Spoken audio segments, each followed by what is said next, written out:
Coucou à toi, ami Sagittaire. Allons voir tout de suite ce qui se prépare pour toi pour cette période du 16 au 31 décembre. Donc, on voit une belle période de transformation pour toi avec les papillons ici. La carte, elle est belle, elle est lumineuse, regarde ça un petit peu.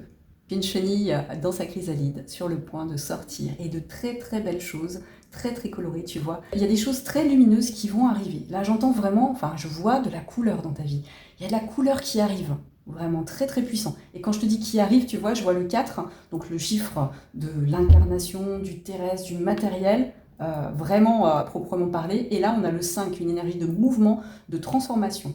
Donc, peut-être qu'en ce moment, tu te sens dispersé, tu vois, comme si toutes ces billes s'étaient répandues sur le sol et que tu as l'impression d'être fragmenté. C'est ce mot que j'entends. Peut-être que tu as l'impression d'être fragmenté en ce moment, mais ce n'est qu'une étape. Ce que je vois, c'est que toutes ces billes qui sont sorties de leur pochon, qui sont tombées par terre, tu as eu l'impression de ne pas contrôler, vont être rangées en fait.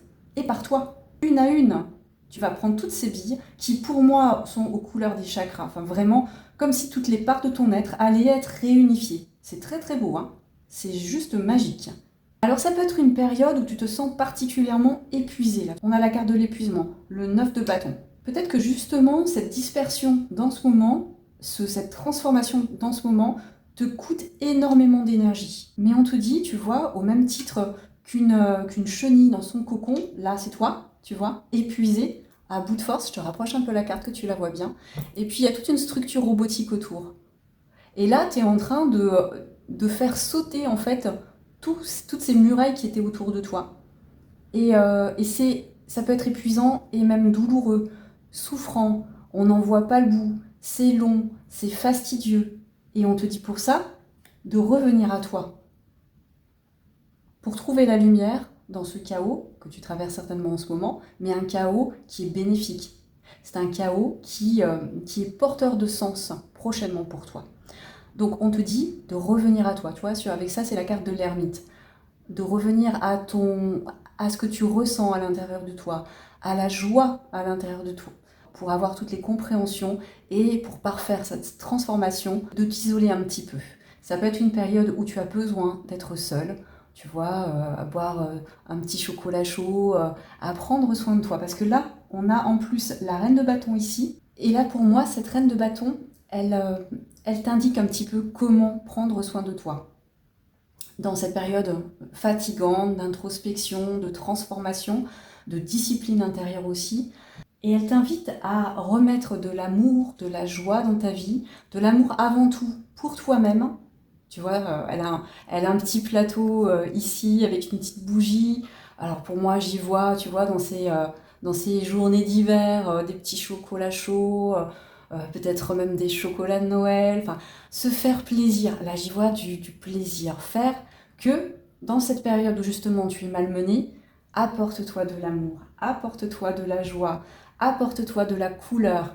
Fais sortir cette grisaille qu'il y a à l'extérieur en ce moment, pour ramener à toi de la couleur. Vraiment, j'y vois beaucoup, beaucoup de couleurs. On te dit vraiment, mets de la couleur dans ta vie.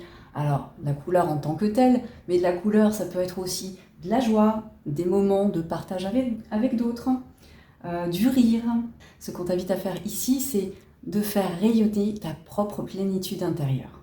C'est dans ce travail, en fait, c'est dans cet état difficile, tu vois, où il y a de la dispersion, de la défragmentation, du mouvement pour une transformation profonde, qu'il faut mettre de la couleur, de l'amour, de la joie, du rire, du partage, toutes ces belles valeurs. Et là, on arrive à la période des fêtes de fin d'année. Pour moi, ce qu'on t'invite à faire, c'est de profiter de la vie, en fait. Et parfois, profiter de la vie, c'est vraiment un retour sur soi. C'est pour ça que je pense que là, cet amour, tu dois d'abord te le donner à toi-même. Parce que là, on a la carte de l'ermite à côté. Cet amour, on t'invite à vraiment te le donner à toi pour que cette période de transformation, de sortie de chrysalide, se passe pour le mieux possible pour toi. Je trouve ça magnifique. Je t'assure, j'ai le chakra du cœur qui vibre là pour ton tirage. Alors que tu vois, là, on voit de l'épuisement, hein, on voit de la dispersion. Mais c'est beau. Ce vers quoi tu vas, ce vers quoi tu tends, et ce qui arrive à toi, c'est une très belle transformation. Alors, ne perds pas courage si tu te sens épuisé, si tu as l'impression que le travail que tu fais sur toi, ou si peut-être tu te sens très vite impacté par les propos d'autres personnes, ou des situations où tu as l'impression que l'univers joue contre toi, c'est pas le cas. Il y a sans doute des petits tests autour de toi en ce moment pour voir si tu passes ce passage avec de l'amour pour toi. Parce que c'est ça qui compte pour moi dans ce tirage, c'est revenir à soi, revenir à l'amour pour toi et aux bienfaits que tu t'apportes à toi-même en premier avant de les t'apporter aux autres. On est là sur le partage, on est sur l'équilibre. Qu'est-ce qui aujourd'hui équilibre ta vie? Vers quoi tu tends pour cet équilibre? Qu'est-ce que cet équilibre? Dans quoi tu vas trouver cet équilibre prochainement? Voilà, ami Sagittaire, très beau tirage pour toi. Je te souhaite tout plein de courage. Je te souhaite de regagner très vite une belle énergie de transformation, de sortir de ta chrysalide très prochainement. Je te souhaite des très belles fêtes de fin d'année. À très vite. Bisous.